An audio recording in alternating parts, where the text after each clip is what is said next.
resonates with me the issue of just how connected our response to this can be to issues that are currently resurgent in the community about beneficiary accountability and voice and engagement. It's been a recurrent theme with both Sara and Liz and what Paul has said, the connectedness to a well-informed local reality, and of course the ultimate connectedness, of course, is to the beneficiary and the beneficiary's rights to a measure of accountability and dialogue and so forth. Is that where we start this? Let's throw it wide open. We've got a full half hour, which is great, and I'll take questions perhaps in twos or threes. Do identify yourself if you care to, and do make it clear whether you'd like to address your question to a particular member of the panel or to all the panel. Yes.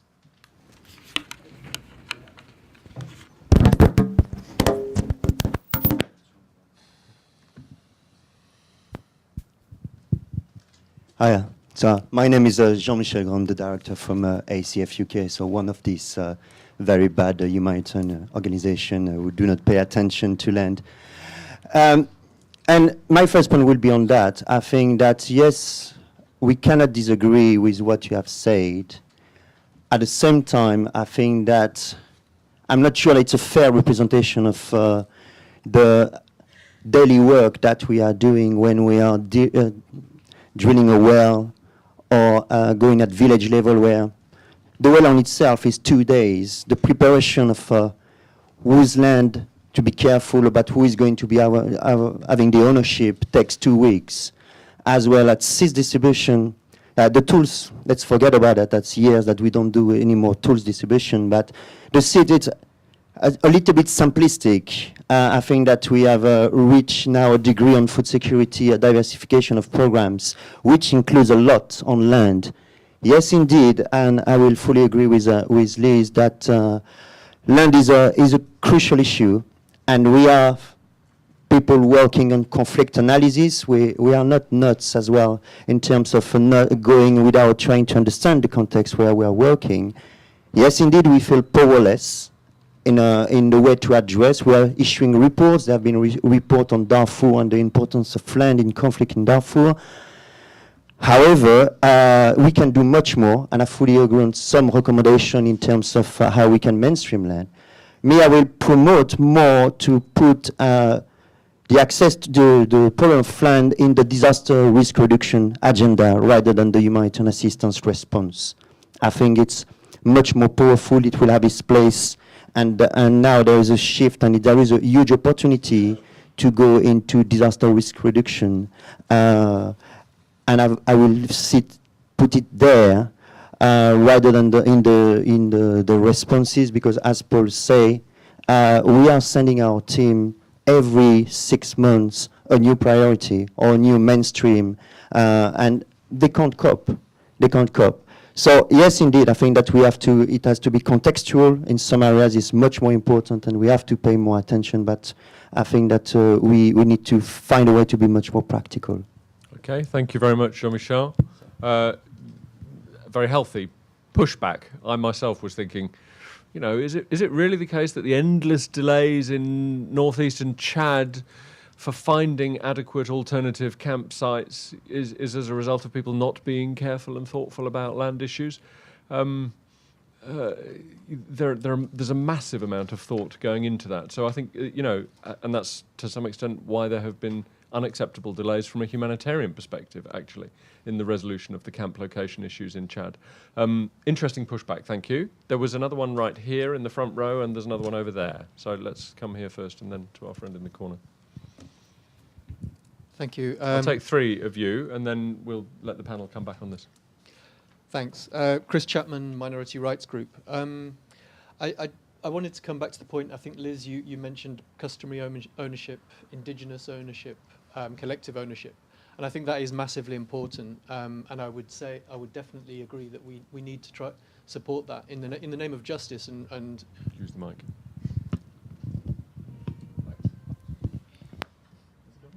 I think it's on. Okay. Right. Yeah, just okay. Closer to in the name of justice and redressing wrongs that have been done in the past. But if we're not careful, we can create tensions on the leaderships of those collectives, which which can actually tear them apart. Because you then immediately you create something which people can will then want to fight over. So how do we address capacity building for the leaderships of those communities so that collective ownership can then be managed in a transparent and fair way? Okay, great. Thank you very much indeed. And third one over here, and then we'll come back to the panel. My name is Paul Robson. I'm a social researcher who mainly works in Lusophone Africa. My colleague, Alan Kane of Development Workshop Africa, spoke at the conference on this subject. And what he said was that many of the traditional leadership, many of the customary institutions which deal with land are in fact quite weak. And one of the main findings of some of our post-conflict surveys in Angola has been that war has weakened considerably the local institutions as well as the high-level institutions. And you can't really discuss land without discussing the institutions which manage it, which manage the conflicts, which set the policies. And I think as a kind of follow-up to the previous question, it seems to me that you can't just talk about restoring land, you have to talk about rebuilding these institutions which manage them, and you need them at a local level and all the way up to the national level. But that really isn't the job for humanitarian agencies. They're never going to stay around long enough to help build institutions which take a number of years to develop the rules and to develop the trust, etc. Therefore, it seems to me that if we're talking about what a humanitarian agency is doing, we're missing the point a bit. How much of what you're doing have you also addressed to the development agencies, to the big donors in this question? Because although they tend to absent themselves during a humanitarian crisis, they come back, and it's going to be their job really to address these institutional issues. How much are you pointing your recommendations towards them? Thank you very much, Paul. Okay, let's take those three. So I'll unfairly characterise them as whether or not all of the case that is made for humanitarian actors is fair, really, given various different resurgent pieces of debate about conflict-sensitive programming and so on and so forth. Have we not become more intelligent? Is it fair? And capacity building at local level of people's ability to handle these issues, and also at an institutional level, local institutions. Who'd like to go? Who'd like to jump in? Why don't you kick us off, Liz? Yeah. Then we'll come to you. Sorry. No, you go first. The first question on roles, I couldn't agree more. I mean, already the humanitarian sector is overburdened. And yes, it's not its job to do something that is really the host government, weak as it may be, and the reconstruction sector, which is the combination of all the donors. Absolutely agreed. However, I think, as Nick said, being informed is very important. And don't forget that on the ground, many of the staff in humanitarian agencies end up in the reconstruction sector. I've seen that repeatedly. You know, you begin at the front line, and it's very, that ground truthing, that experience in the field is terribly important for then informing good policy. On which audience and this issue both of you raised about institutional weakness, and is it realistic? You know, obviously this is only part of the story. If we take Africa, for example, I myself work all the time with UN agencies and donor agencies and governments, host governments. So yes, this is very much on the agenda, and perhaps it's not that you're the wrong audience to make these statements to, it's that I think getting a sort of a big picture might be quite useful. There is a massive amount, the issue I'm talking about, which you, if you're unfamiliar with this issue, the status of this 1 to 1.5 billion people's land rights around the world, most of Africa, by the way. And what is the status? Should they go on a century after colonization being regarded as just permissive rights of occupancy or use, or is the equivalent today of property rights? This is very much on the agenda. And there are 12 countries, for example, in Africa. I mentioned 3 of them before, but there's also Côte d'Ivoire, Ghana, Namibia, Botswana, Mozambique, Mali, Niger, and actually most recently South Sudan, which has said, yes, we can no longer tolerate the embarrassment of our population being squatters on their own land in law. So there is a massive movement for that. The irony is, and a similar movement coming from the indigenous peoples movement in Latin America, with over 212 million hectares indigenous communities have secured in Latin America over the last 5 years. So there is a movement towards this. The problem is, what we're facing is, just as these movements, these reformist trends, peaceful reformist trends get underway, we are slammed in the face, all these millions of people, a new pressure on their lands coming from the global land grab, and from the fact that in many of these countries, Kenya was a good example, 9 million young unemployed people, the election goes wrong, no houses, no jobs, farmland's been taken by elites, quick land very quickly, as you know, in January and February of 2000, became 2008, sorry, became a flashpoint. So it is a major issue that I think we have to do. Just on your institutions, sorry, just Okay. did ask about institution building.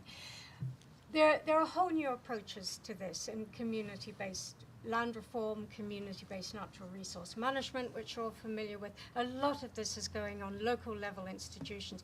And that is really, you've touched on an important point, because the law alone is nothing. It is the governance changes that need to be made. Paul. I'm good. Sarah. Yeah. I don't think the book advocates for humanitarian organizations to take on the traditional tasks of the development community. What the book strongly makes the case for is the importance for humanitarian organizations to understand land issues better and incorporate them when it's relevant to their work. And yes, there may have been an improvement in some circles in terms of humanitarian action that is more sensitive, and I've mentioned that, and the book says that, and mentioned specific examples of organizations that have taken land issues more seriously and incorporate them in their analysis and programming response. But across the board, this is still lacking.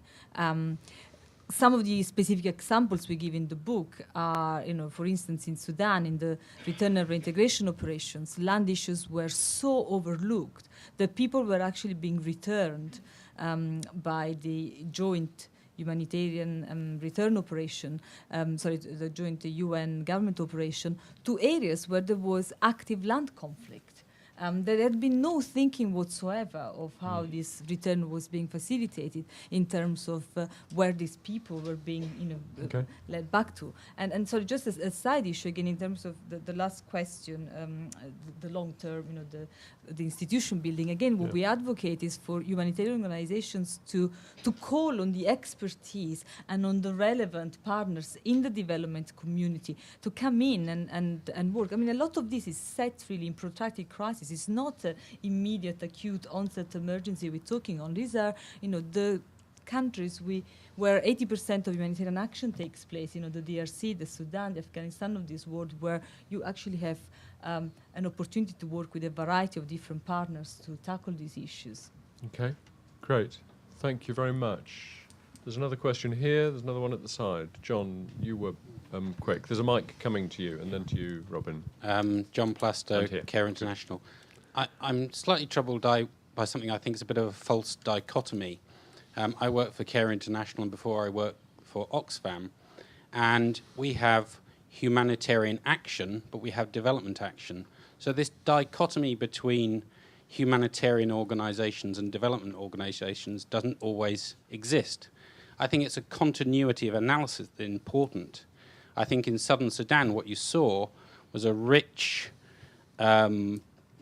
understanding of southern Sudan, and then when peace broke out, a pulling out of people who had a long analysis of the situation and an absence of continuity of analysis. That would be one point. A second kind of observation that I'm struggling with, something that Paul said, and it's linked to this thing about local staff having a more acute sense of the problems. My last two workplaces were Tanzania and Sudan. In Tanzania, there's a rich tradition of local organizations who, rightly or wrongly, are making the debate around land rights interesting and lively.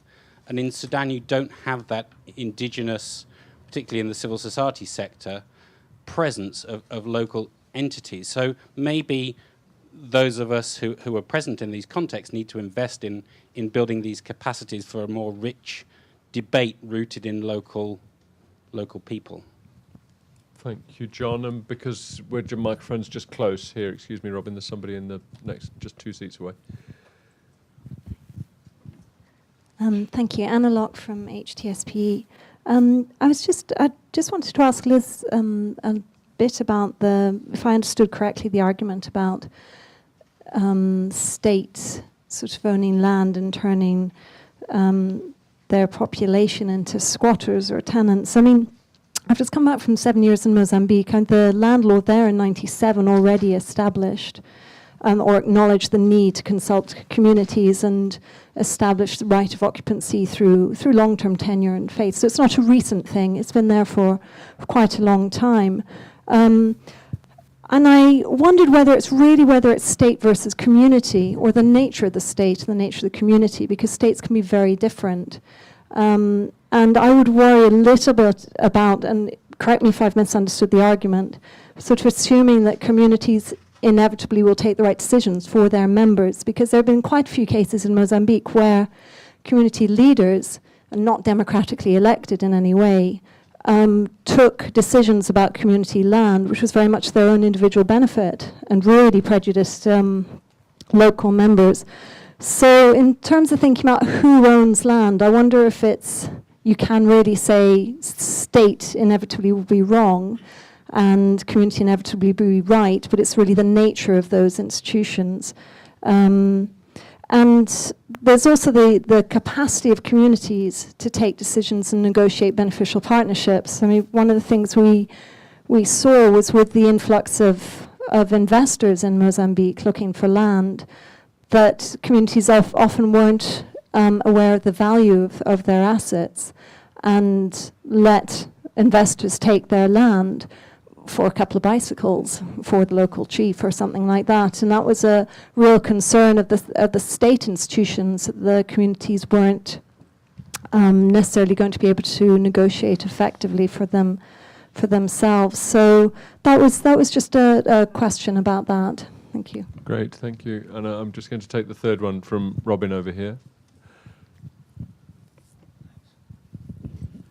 Robin Palmer, sometime Oxfam land advisor, sometime manager of Nick Rosevier. I knew I wasn't going to get away with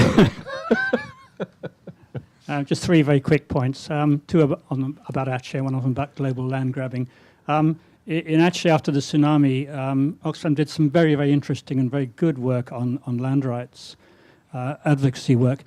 It did so by accident, by a series of accidents, but it did so primarily because it asked local institutions what were the important and most critical issues that an international agency should be advocating on. And the answer was land rights. They didn't go in with a preconceived notion. They actually asked, and that seems to be an interesting lesson. Another point about Aceh is that the vast amount of money that was raised, at some point the advocacy people there wanted to use the money for post-conflict work when the conflict came to an end.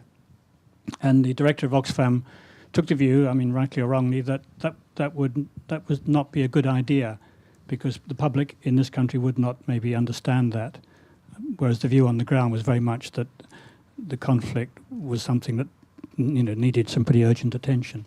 And this the last point on the global land grabbing thing. I still manage the Oxfam's Land Rights in Africa website, and I just posted a couple of select bibliographies on what I've called biofuels, land rights in Africa, and global land grabbing. And there's some pretty hairy stuff out there, as has been alluded to here. Thank you. Thank you, Robin. So I will come to you, Liz, but Sarah, start us off with some of those, your reactions to some of those reflections. Yeah, I mean, again, the book, I'll start with John and what you were saying about the importance of building, the capacity of local people to be able to articulate, the importance that they attach to the debate around land relations. And that's something that in the book, Chris Huggins explores in great detail, discussing the case of Rwanda and Burundi, where he says how this was a critical issue and continues to be a critical issue in both countries. And there is a lot of dynamism, in local circles, but there is really the need to support these local networks to be better linked up with external expertise, both regionally and internationally. And that's why, some of the recommendations of the book are around, supporting local actors to have a greater understanding of legal issues around land. There is a space in the protection sector of thinking of ways that are more creative to work with local actors and allow them to take the lead in debates around land relations in the countries. Rwanda and Burundi provide an example. There is some experimentation in Darfur around these issues as well, in an environment that is very complex, but where there has been an investment in supporting local lawyers, being trained on land issues. Very embryonic, very preliminary, but we're starting to see a recognition in the sector that that's an investment that needs to be made. Great, thank you. And Paul, any reflections on this business about continuity that Paul was quickly on the false dichotomy. I mean, with John Michel, there's a tendency in a short presentation to caricature, and that's probably part of the answer. Surely of course, not. I'm glad to hear about the seamless transition between humanitarian and development actors within care. I don't think that's always true in organisations. But That's not quite what he said. Yeah, no, indeed. No, I take your point about South Sudan and the need for continuity of analysis and the people with some real deep contextual experience of that leaving. I think that was a real problem and rings very true. And of course, in Sudan, there's also a long history of attempting to build civil society in different ways. And I think arguably the problem is how that's been done. It's less with the attempt to do it and more with the sort of ways in which international actors are working with local organisations and the effectiveness of that. Good, thanks, Paul. And I'm so glad somebody raised Mozambique, because I've been itching to. Thank you for doing that. I can't from the chair, really. Liz? Yeah, I think Mozambique was an excellent example. It does come into the 12 best practice states. And in many ways, it has an advantage over the other 11 in that there has been this history of, right from the beginning, built into the laws, the 1997 law, the ability of a great ambivalence. On the one hand, the law said, yes, we recognize community rights to land and that these are property rights. On the other hand, we want investment. They did not resolve a good mechanism for that. And it's been the working, and as you say, often communities have missed out, but they have more practice at that than over definitely Sudan, definitely DRC, and definitely Ethiopia, Tanzania, Cameroon, where there aren't that negotiation with foreign companies and with foreign governments isn't there. However, we're also seeing it was in Mozambique recently, the 100,000 hectares that the Chinese have leased for rice production. They forgot to mention, or it was in the small print of the 3-page agreement, that they would bring their labor from China. And these are still things that need to be worked out. But all of that, and in Mozambique, in the same way Madagascar, the population said no to that 1.3 million hectares that Daewoo was going to lease and caused the fall of Ravalomanana, the president, or contributed to it. These many countries, communities are not even being asked. In Kenya, they did not ask the communities who own most of them are nomads, the 40,000 hectares of prime wetland in the Tana River, whether they wanted their land leased to Qatar.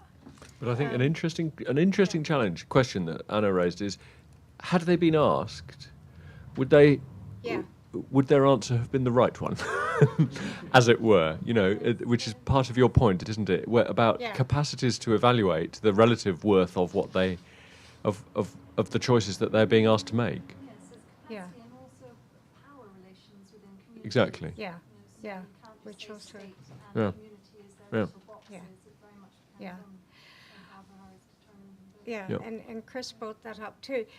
You know, those of you, and Robin is one of them, who know me will know that at the end of the day, all these things are governance issues, and that quite frankly, in agrarian states, unless you have community government, and Tanzania and Ethiopia are really the two leading cases of that, where they have established formal elected community governments based on fairly traditional socio-spatial areas. It is very difficult to regulate and to develop and to prevent the kind of elite capture that goes on within communities. For that, sure, and it's a mystery to me, for example. Southern Sudan, again, was advised very clearly that beginning governance at the local level, working upwards, would be a desirable approach. It has not done that, and it's still hovering around, wondering about the national state, the state of Southern Sudan, the state governments, and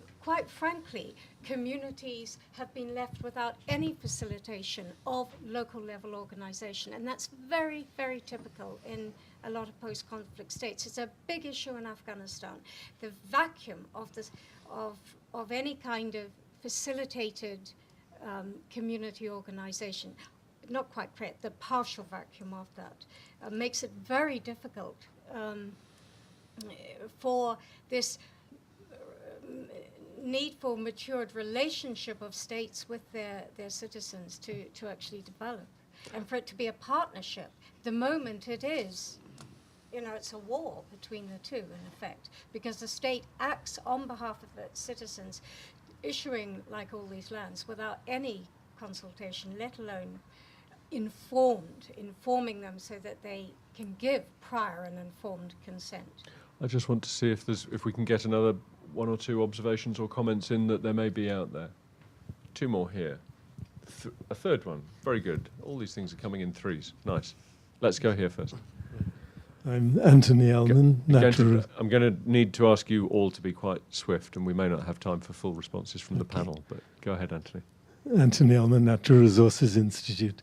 Another point about what humanitarian institutions can and can't do in relation to the issues we've been discussing. Clearly, they can't solve land or institutional issues, but I think there's a point about how far their actions may contribute to and exacerbate problems. Paul mentioned the post-tsunami action where landless people were basically excluded from assistance in house reconstruction. Another example in Ethiopia, in the Omo Valley, where the Mursi and other people who use that land, their rights to the land have been challenged by government designating a major part of their area for a national park, which seems currently to be in abeyance. But with the current drought affecting that part of the world, food aid is now, I understand, being supplied only to the roadside.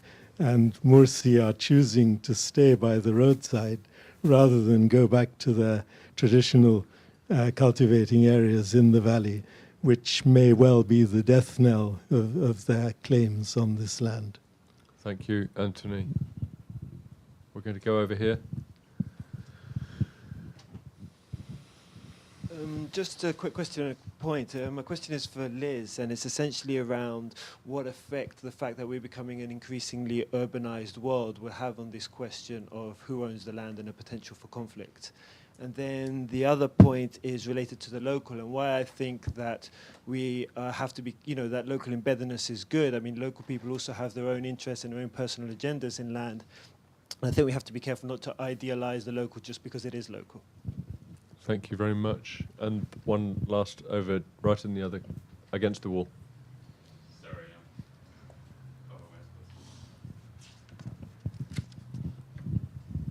Thanks. Duncan Hiscock from SafeWorld. I mean, it's already been mentioned that a lot of this goes beyond humanitarian, the humanitarian sphere into, we called it reconstruction. I mean, there's another sort of set of institutions or community, however you want to call it, which is sort of peace building and conflict management.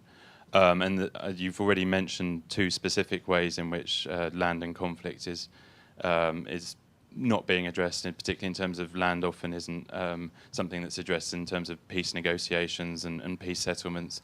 And also there was a suggestion that maybe peacekeeping operations should address this and maybe even have a directorate. I wondered, and I sort of sense that this is an area where the peace building, the conflict management community has really failed to address these issues very well at all, or even think about them. And I wondered if you at all felt comfortable to sort of build on that and suggest some of the other areas which peace building and conflict management institutions should be looking at. Okay, I'm going to ask members of the panel to give a 30-second response, because we've already run over and I don't want to silence anybody, but it's going to have to be very quick. So take your pick of what you've heard. Liz, do you want to start? Okay, very quickly, just on the rural, yes, of course, urbanization is rapidly going ahead, but in absolute numbers, there's no decline in rural populations or pressure on land, and and that will probably continue to rise. It's not like rural people are going to become fewer. There's also beginning to be some suggestions that maybe in some states there is a slowing down of urbanization. Urban life is not attractive when you're landless, jobless, and all the rest of it. There's also, it was very interesting in Kenya to see in the disturbances after the election the extraordinary connectedness of the urban populations. I mean, after all, when you go and live in an urban squatter area, for example in Nairobi, you live in your ethnic area. And the connectedness between those people, often they led the violence on these ethnic, largely Kikuyu versus non-Kikuyu land issues. So, you know, again, agrarian states may not, that division of urban and rural is probably, it's a much more nuanced relationship than we're probably giving account for. Thank you, Liz. Paul, nothing on this natural disaster piece and the Mercy and the Hammer. I wanted to talk about Omo as well. Sarah. Yeah, well, this one round us off with a not uncommon. Draw us to a close. Okay, well, just a quick reply to Stefan saying that there has been a lot of analysis on land as a cause of conflict, but a lot less on what conflict does to land relations and what, you know, the peace building community can do to help sort of facilitate a more positive evolution of these relations post-conflict. Round us off. On a topic like that, it's very difficult to do, but I think that the book provides at least, a stimulus within your organizations to think of to what extent land issues have been thought about when developing a response, whether there is anything else that could actually be done, you know, beyond the piece of conflict analysis, whether there is any way in which it can be made, you know, more practical in terms of incorporating, you know, the understanding the response, whether you need to call on land experts, you know, to advise, whether you recognize that there is a problem and you know that your organization is not the best suited to address that, but you can at least refer the problem to somebody else. It's, for us, a way to highlight the importance that these issues do play in the context in which humanitarian organizations mostly operate, and giving, you know, the humanitarian community a tool to make sure that these are not forgotten, they're highlighted in any best possible way, even when we're not the best ones to respond to that. And I strongly endorse that there is a need for these tools, the knowledge, the reflection, just for some of the questions to be raised, I think, amongst our organisations. And that's not to characterise us and put us all in a box and say that we don't do a good job. I know that there's a lot of thoughtful reflection out there already amongst organisations, many organisations indeed, and that humanitarian action is often characterised in ways that are unhelpful, actually, to it doing its job. Thank you especially to the panel for making time to be here and to stir up some of this conversation. Thank you very much to yourselves for some thoughtful questions and some contributions of your own experience and issues of importance. I'd encourage you strongly to visit Toby in the corner there and pick up a copy. It's a very good read, as I've said. Thank you to ODI for hosting this and to Practical Action for publishing. Congratulations once again to those who've put the book together, especially Sara herself. Thank you. Thank you. Thanks.